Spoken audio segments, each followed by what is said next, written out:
Hello everyone, welcome back to Rapid Dentistry. So this video is meant to cover the most important topics related to oral surgery which have come in your Neet MDS INICET, very high probability of coming in the coming years. Alright, so starting with the first topic without any further delay. The first topic, in part 1 we had already seen about the cleft classifications and the sequence and the timing of the cleft surgery. Now we are going to see certain names of the surgeries. Okay, cleft lip repair surgeries and cleft palate repair surgeries. So all they ask in this topic is the name. Okay, so whether the question can ask that the Millard technique is for cleft lip repair or cleft palate repair. Alright, for example, furlough double opposing Z plasty is for which repair, cleft lip repair or cleft palate repair. Okay, so we are going to remember this with the help of a mnemonic. And so let's start with the first technique for cleft lip repair, that is the Millard's technique. Okay, so Millard's technique is also known as C-flap technique or the cut as you go technique. Okay, C-flap. So as you can see in this image, what you can appreciate is a C-shaped flap, like this. C-shaped flap is used to repair the cleft present in the lip area. Okay, so this, as we know, this is a unilateral cleft lip. Okay, so this first technique is the Millard's technique. All you need to know is that Millard's technique is a cleft lip repair technique. Okay, and they can also give you this IBQ question, the image based question for Millard's lip repair. The second technique is the Tennyson-Randall technique, also known as Z-plasty. So again we need to see the image for this also. The Tennyson-Randall technique is the cut back technique, also known as Z-plasty. So in this image you can appreciate that the Z, letter Z is being formed here. So the incision is made in an angular fashion, alright, making a Z-like structure. So that is why Z-plasty. Okay, so whenever Z-like structure is seen, you can call it Tennyson-Randall technique for lip repair. Okay, then the other techniques, not so common, but all we need to know is the names for these technique. Okay, Macomb, Molar, Fisher and Banged Forked. Okay, so the mnemonic for this is my BF is 10. Okay, so basically the height we are talking about, my boyfriend is 10. Okay, so very easy to remember. And for M we have three techniques: Millard, Macomb and Molar. B is for Banged Forked, F is for Fisher and 10 is for Tennyson-Randall. And of course, as the mnemonic is having BS in it, we are talking about lip. Okay, no double meanings here, but yeah, that's the mnemonic. And apart from these techniques, all the other techniques we will consider under cleft palate repair. So very easy to remember. Okay, so the techniques are Bardak, two flap palatoplasty. Okay, as you can see in this image, two flaps are there. Okay, starting from here, one flap and then another flap, and in between both these flaps we have cleft. Okay, that is cleft of palate. So in Bardak two flap palatoplasty, what we are doing is we are re-approximating these two flaps. Okay, we made the incisions like this and we re-approximate the soft tissue, that is the mucosal tissue of both these flaps.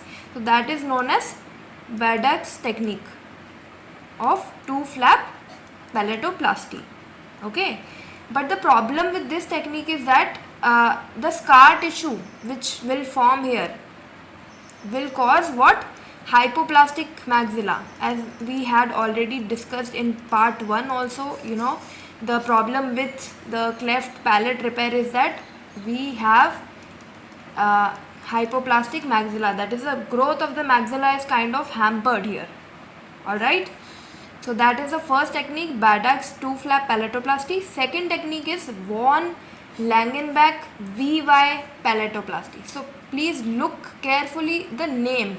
Most of the things are already there in the name, so we don't have to mug up anything. All right, we just have to understand it. So von Langenbeck VY palatoplasty. Von Langenbeck is the name of the scientist. VY is the shape of the flaps, and palatoplasty is of course what we are doing here. Okay, we are reapproximating and the soft tissues of the palate. So that is the palatoplasty. Okay, so what he did is he gave a VY shaped incision to the soft tissues. In between we have cleft, and we gave this kind of incision. Why? Because we want to make the primary palate, which is present here, the primary palate, we want to make it free to grow, so that we don't face the problem of hypoplastic maxilla very much. We want to reduce it as much as possible, right? We want the maxilla to grow as much as possible. So we are giving these variety of fancy shapes to these flaps, okay, VY shape and all these shapes, so that at least we can have some growth. Okay, then the third technique is VWK. VWK stands for the three scientists, View, Waddell and Kilner. They gave pushback palatoplasty. Okay, so pushback palatoplasty. Why pushback? Velopharyngeal insufficiency. So the problem with the Baddex flap and the VY palatoplasty technique of von Langenbeck is that velopharyngeal insufficiency is going to occur. So we have another technique. Which is VWK pushback palatoplasty. So in this technique we are doing nothing but we are also pushing back our soft tissues towards the posterior region, so that we overcome this problem of velopharyngeal insufficiency. So we are again doing the same thing, but we are also pushing back our soft tissues. That is what we do in VWK pushback palatoplasty. Then the fourth technique is Furlow's double opposing Z plasty. Furlow's double opposing Z plasty. So again, Z plasty is very easy to identify because we are going to see a Z shaped letter. Okay. So again, Furlow's double opposing Z plasty, another technique, another different shape of manipulating the same soft tissues, for correcting our cleft palate. So these are the names we need to remember, very important for Neet and INI, and these are the surgeries to correct your cleft lip and palate. Alright, now the next important topic is your wiring techniques. So we are coming towards the topic trauma, and there is a maxillomandibular trauma. Alright, and after this we have to do fixation. What we have to do? Fixation, whether it is fixation of the bony segments, if there is any fracture in the mandible. Okay, we have to fix the bones together. We also have to do IMF, intermaxillary fixation, in the fracture cases. Okay, that is, we fix our maxilla and mandible together so that fracture segments are reduced.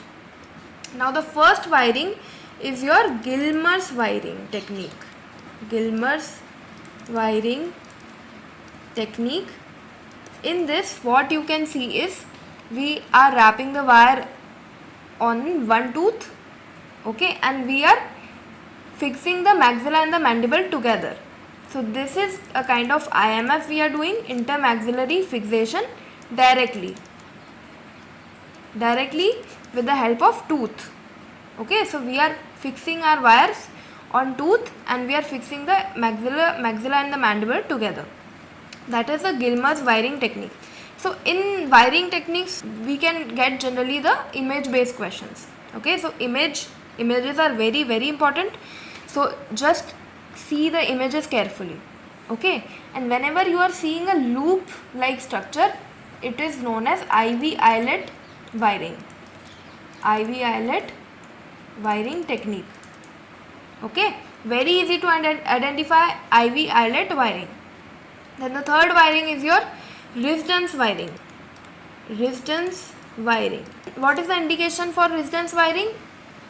The indication is symphysis fracture which is undisplaced. Undisplaced symphysis fracture.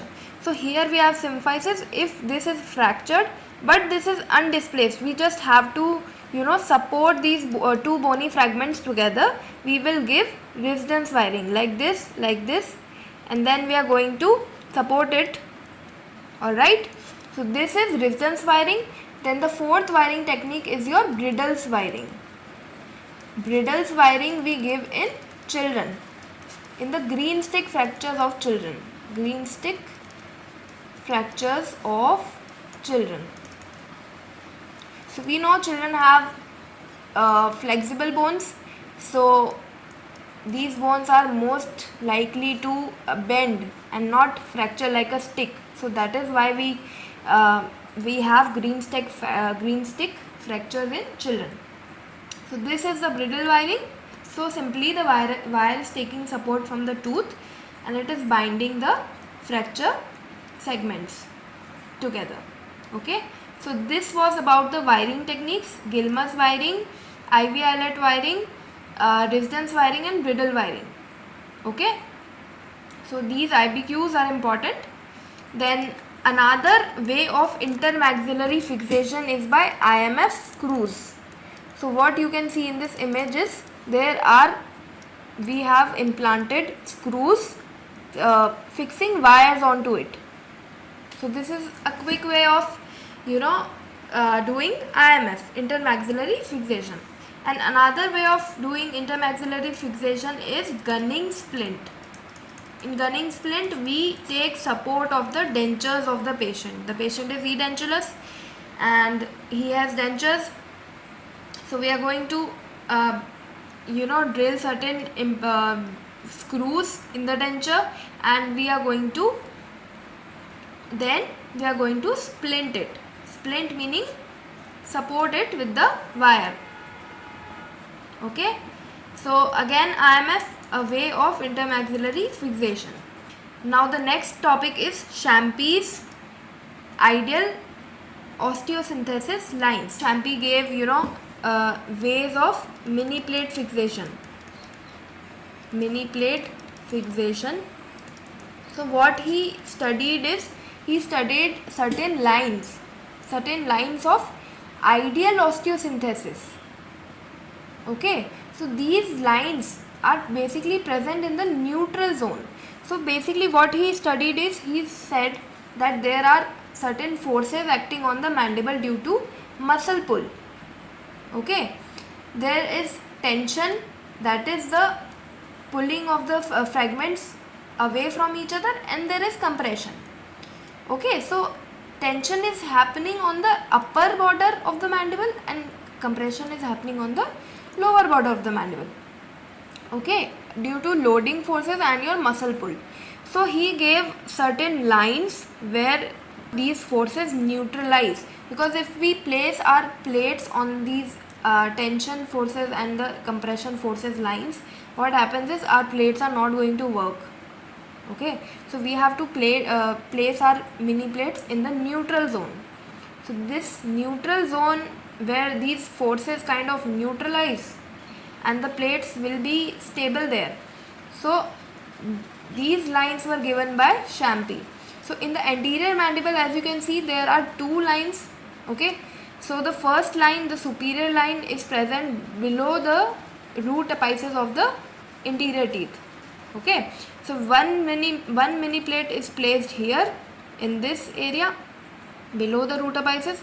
Another mini plate is given in the inferior border, the most inferior border, and these two have to be as far apart as possible. We don't want to damage the roots of the teeth, so we have to take care about the roots of the teeth. It is better if we keep both these plates far away, so that they are better able to stabilize the mini plates. Okay. Then we have body of the mandible. In body of the mandible, one line is there, so only one mini plate is given. Then in angle area, we give S shaped plate, S shape like this. Okay, and so this is how Champy's principles work for mini plate or the functional fixation. Mini plate also known as functional fixation. The next thing is we need to know that this has been asked again and again, that horizontally favorable fractures, what are vertically favorable fractures, vertically unfavorable, vertically favorable. So these things are easily being confused by students. So let's just understand this for once and all. So firstly, what we need to know is how do we see horizontal and how do we see vertical. So in horizontal, we are seeing the mandible in a lateral view. In a lateral view, we are seeing the horizontal fracture, and in axial view, we are seeing the axial or the horizontal view. We are going to see the vertical fracture line. So this is kind of opposite. Okay. So vertical fractures we are seeing in the horizontal cross section, and horizontal fractures we are seeing in the lateral cross section. Okay. First thing is this. Now how do we see what is favorable, what is unfavorable? How is this decided? So first thing we need to know is whether this muscle pull is causing these fracture segments to separate or not. Okay. If the muscle pull is causing separation between these fragments, the direction of the fracture line will decide that whether it is favorable or the unfavorable fracture. Okay. So if in this image you can see that the muscle pull is wants to separate the fragments, but the direction of the fracture line is such that this area is preventing this fracture segment to go upwards. So this is favorable meaning it is favorable for us, because we don't want to, it is easier for us to reduce. This bony chunk is helping us to keep this segment in place. Okay. So it is favorable for us, and this is unfavorable. Why? Because the muscle pull is pulling this segment, and this segment is unable to help us. It is unable to keep this bony segment in its place. So that is unfavorable. Then what is vertically favorable, unfavorable? Same logic, same concept. So again we have to understand the muscle pull here. This is medial pterygoid muscle, this is lateral pterygoid muscle. So these muscles are pulling this segment, this condyle and the body segment. These segments are being pulled by medial and lateral pterygoid. If this fragment is easily able to go medially, then that is unfavorable. And if this segment is prevented by the distal segment to go medially, then that is favorable fracture. So just see now that this segment of the bone can easily go medially here, because nobody is stopping it. This distal part of the bone is not stopping it. So this is unfavorable, vertically unfavorable fracture. While this fracture segment cannot go medially, because this is prevented by this, right? So that is favorable for us, because it will stay in its place. Okay. Now after this, very important, Zaid and Kent criteria. So Zaid and Kent gave a criteria that in case of condylar fractures, whether we have to do close reduction or we have to do open reduction internal fixation. ORIF is what? Open reduction and internal fixation. So Zaid and Kent gave a criteria that these are the absolute indications. If these things happen, we have to do ORF. We have to open our fracture segments, and directly on the bone we have to fix our plates and screws, right? That is open reduction, internal fixation. Okay, these are the absolute indications. Okay, so firstly we have to see that what are condylar fractures, what all can be seen in the condylar fracture. So the parts of the condyle is your head, condylar head. So this thing was even asked in your Neet 2024 exam, that what is decapitular fractures. Decapitular fractures are related to your head of the condyle fractures, decapitular. Okay, then we also have condylar neck, and then we have subcondylar fractures. Okay, that is the base fractures. So, and these are the various approaches given for these fractures. So approaches we are going to see in a while.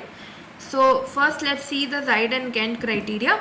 So what the first indication is that displacement into the middle cranial fossa. So if this condylar fragment goes into the middle cranial fossa above we have base of skull. So if this gets displaced severely into the middle cranial fossa, then of course we have to open the area, and we have to fix the fracture segments together. Okay, so we have to do open reduction. The second is, so we are unable to reduce the occlusion.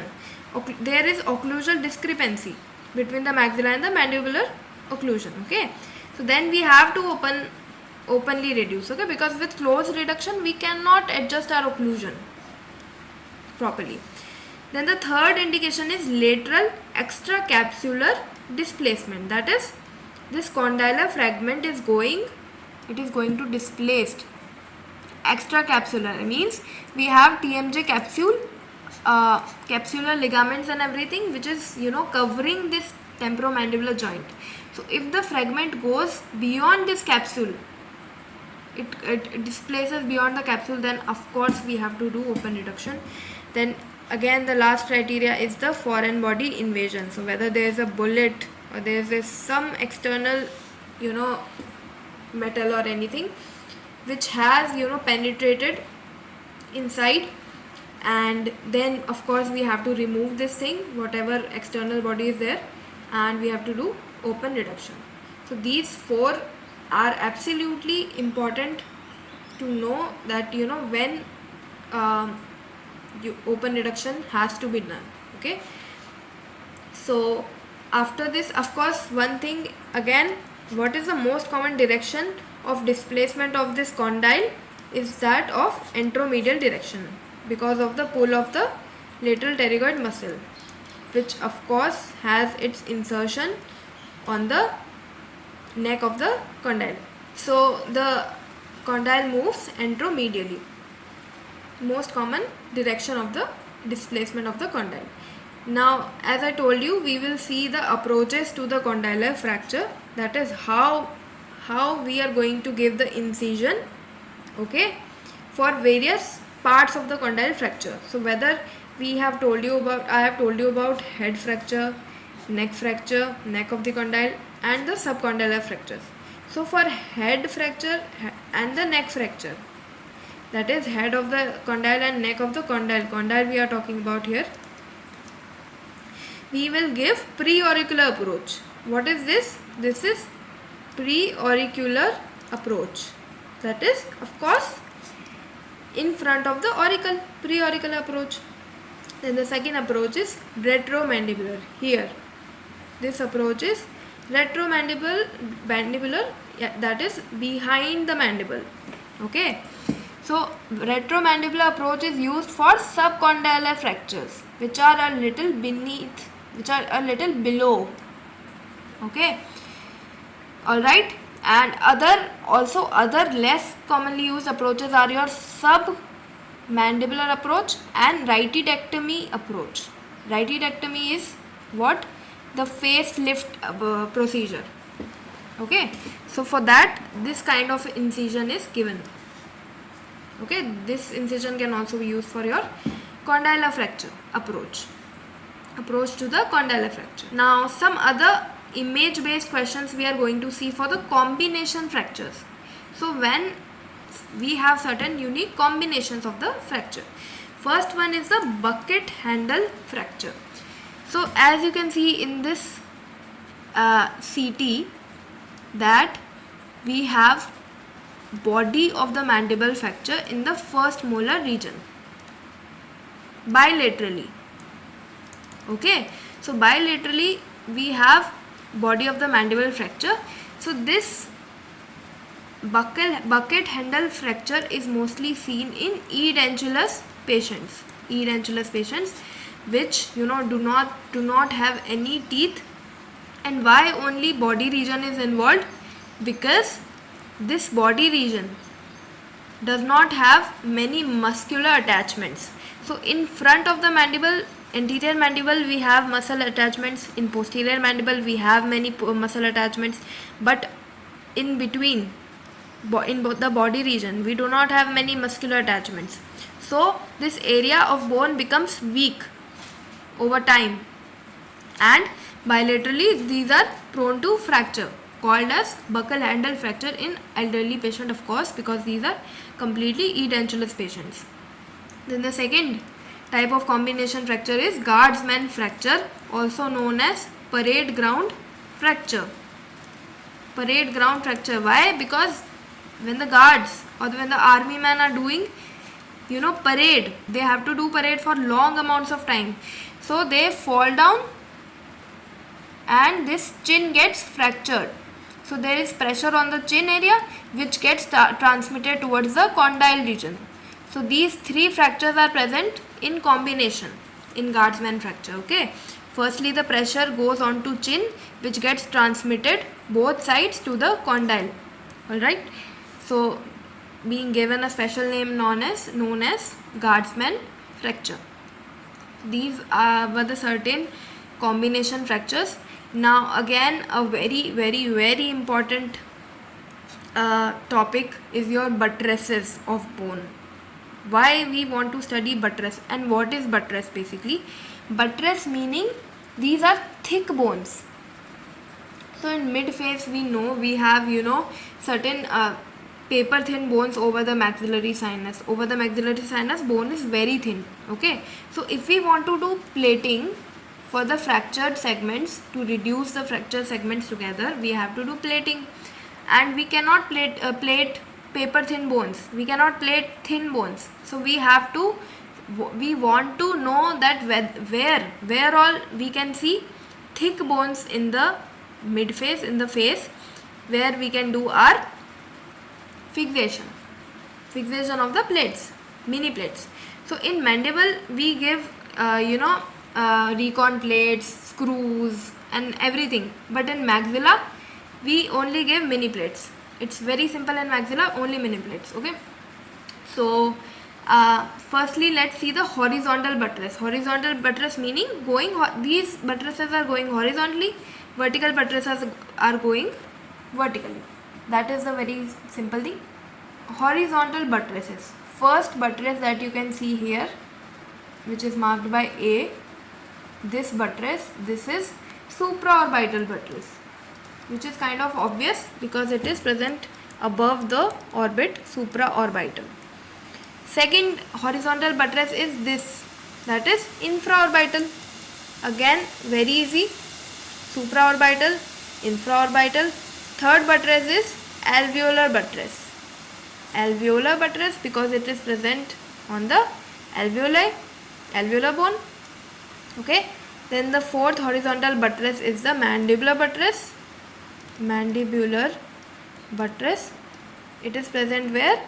On the inferior border of the mandible, like this. Alright, now the vertical buttresses. So the first buttress is the pyriform buttress. Pyriform buttress, this one, also known as nasomaxillary buttress. Nasomaxillary buttress, as the name suggests, Of course, this goes vertically, involving the nasal area and the maxillary area. Here it is maxilla, here it is nasal bone. So nasomaxillary buttress. The second vertical buttress is your zygomaticomaxillary buttress. See here, this one, zygomaticomaxillary, very easy. Zygomaticomaxillary. Then the third is this one. This one is pterygoid buttress. Pterygoid buttress. But we do not plate the pterygoid buttress. Alright. So these buttresses we need to know. It has been asked in NEET MDS many times. Again, very important topic. Okay. So again, why we need to study buttresses? Because we are going to plate on these buttresses only. We are going to plate on these buttresses. Okay. So this we are talking about mid-phase fractures. Reduction of the mid-phase fractures. Alright. So in this video we are only covering trauma. Very important things related to trauma. That is your maxillary fractures. So we already know that Lefort gave Lefort 1, Lefort 2, Lefort 3 fracture lines, right? Because along these lines mostly maxilla is fractured along these lines only. So he classified the maxillary fractures, mid-phase fractures into 3 types: Lefort 1, Lefort 2, Lefort 3. This we already know, very simple. And we already know Lefort 1 is the low maxillary fracture. Lefort 2 is pyramidal shaped fracture like this. And Lefort 3 is your craniofacial disjunction. Another classification important for mid-phase fracture is the Marchiani modification of the mid-phase fracture. Okay, so Marchiani modified the Lefort fracture only. Okay, and he added certain subtypes in it. So this is kind of important, can be asked in the exam. So let's just see it for once. Okay, and so Lefort 1, obviously we know low maxillary fracture, this we already know. So he added a subtype of Lefort 1A. Lefort 1, what is Lefort 1A? When the Lefort 1 involves multiple segments. For example, this multiple segments, if there are present, then it is Lefort 1A. Alright. Then the Lefort 2 we already know, it is pyramidal fracture. So what he said is he added 2 subtypes, 2A, 2B. 2A is when along with Lefort 2 we also have the nasal bone involved. This nasal bone is involved. Then in the fracture, then the fracture is known as Lefort 2A, and when the ethmoid bone is involved, it is known as 2B. Easy. When nasal is involved, 2A, ethmoid is involved, 2B. Then Lefort 3, craniofacial disjunction, we already know. 2 subtypes, 3A, 3B. 3A is again when we add the nasal bone. 3B is when we add the ethmoid bone. So along with this craniofacial disjunction, we also have fractured nasal bone, we also have fractured ethmoid bone, and that is the 2 subtypes of the Lefort 3. Then the fourth, Lefort 4. Lefort 4 is added by Marchiani. Original Lefort classification only have 3 types. Lefort 1, 2, 3. Then what he said, what is Lefort 4? Lefort 4 is Lefort 3, Lefort 2 or Lefort 3 with the cranial base. So when the cranial base is also involved, in Lefort 3 only disjunction is happening. That is, the cranium is separated from the face. But in Lefort 4 there is also fracture line running into the cranial base. Cranial base is also involved. Then it is very severe. That is Lefort 4. Okay. Again 3 subtypes: Lefort 4A, 4B, 4C. 4A is when the supraorbital rim, this supraorbital rim is also involved. So when this supraorbital rim is also involved, it is 4A. When the anterior cranial base is involved, 4B. And what is 4C? When 4A, 4B both are there, supraorbital rim is also involved, anterior cranial base is also involved, then that is 4C. Okay, so this classification, just go through it once, very easy to remember, it's not very difficult. Okay, we already know Leaford 1, 2, 3, so this is a piece of cake after that. Okay, now certain signs, certain important signs associated with your Leaford fractures. First one is the Guerin sign. What you can see in Guerin sign is palatal ecchymosis. This is palate, and ecchymosis, that is the bleeding is being seen here. Internal bleeding has occurred in the palate, also known as Guerin sign. What is this? Palatal ecchymosis. Palatal ecchymosis. Okay. Then the second one is Battle sign. Battle sign. Okay. What we see in Battle sign is in the mastoid region, that is behind the ear, in the mastoid region, ecchymosis, that is again bleeding, internal bleeding is seen. As you can see, the skin is reddish. Okay, that is the Battle sign. And the third sign is the Coleman sign. Coleman sign is, what is Coleman sign? Bleeding in the floor of mouth. Floor of mouth is involved. Okay. So we also need to know these signs are seen where. So let's just see first Guerin sign. Guerin sign is seen in Leaford 1 fracture. Okay. Battle sign is seen in middle cranial fossa when the middle cranial fossa is involved. Middle cranial fossa is involved, then Battle sign is seen. Then the third is Coleman sign. Coleman sign is seen in when there is fractured mandible. Mandible fracture cases, we see Coleman sign. Okay. Now, just to finish this video, we have to see certain instruments. The image based questions can be asked on these instruments, which are used to reduce the fracture maxilla, the nasal bones. Okay. Reduce meaning, reduction meaning bringing the bony fragments together. Okay. So the first is Rose disimpaction forceps. Disimpaction forceps, as the name suggests, we are doing the disimpaction. So when the maxilla is impacted upwards, okay, in the basal region, cranial base region, maxilla is impacted, we are going to put our instrument which has two ends. Okay, curved end and a flat end. So flat end is going in the nasal cavity through the nose, and the curved end is going through the mouth. So this is important. This is being asked that flat end goes where, curved end goes where. Okay, and we have to identify this instrument. This is a Rose disimpaction, maxillary disimpaction forceps. Okay, of course we are doing the disimpaction of the maxilla. Okay, the second instrument is Hayton-Williams forceps. See how we are holding the maxilla. We are holding the maxilla in a horizontal fashion. Here we are holding maxilla in a vertical fashion. So again we are disimpacting. We can move the maxilla in various directions by holding it in horizontal direction. Okay, the way we want to move it. So that is the reduction of the maxilla by Hayton-Williams forceps. Okay, then for reduction of your nasal septum. So to reduce the nasal septum, we use Ash forceps. Ash forceps.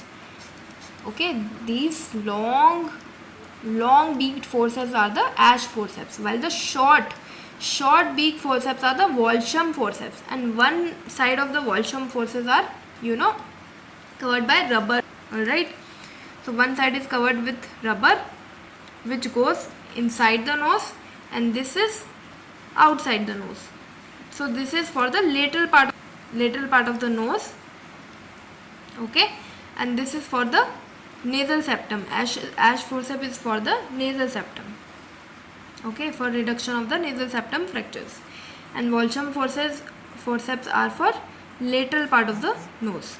So we have covered some really important topics of oral surgery in part 2. So let's just, you know, see what all we have covered in this video. So first thing, very important, we had seen about the cleft surgeries. Okay, cleft surgeries, that you know, cleft lip repair surgeries, what all surgeries are cleft lip repair surgeries, what all surgeries are cleft palate repair surgeries. Okay, important, being asked already. Okay, these surgery names we need to know, Miller, Tennyson and all these. Okay, after that we had seen wiring techniques, Gilmer's, IV eyelet, resistance wiring, brittle wirings, indication for these wirings, and some certain image based questions for IMF.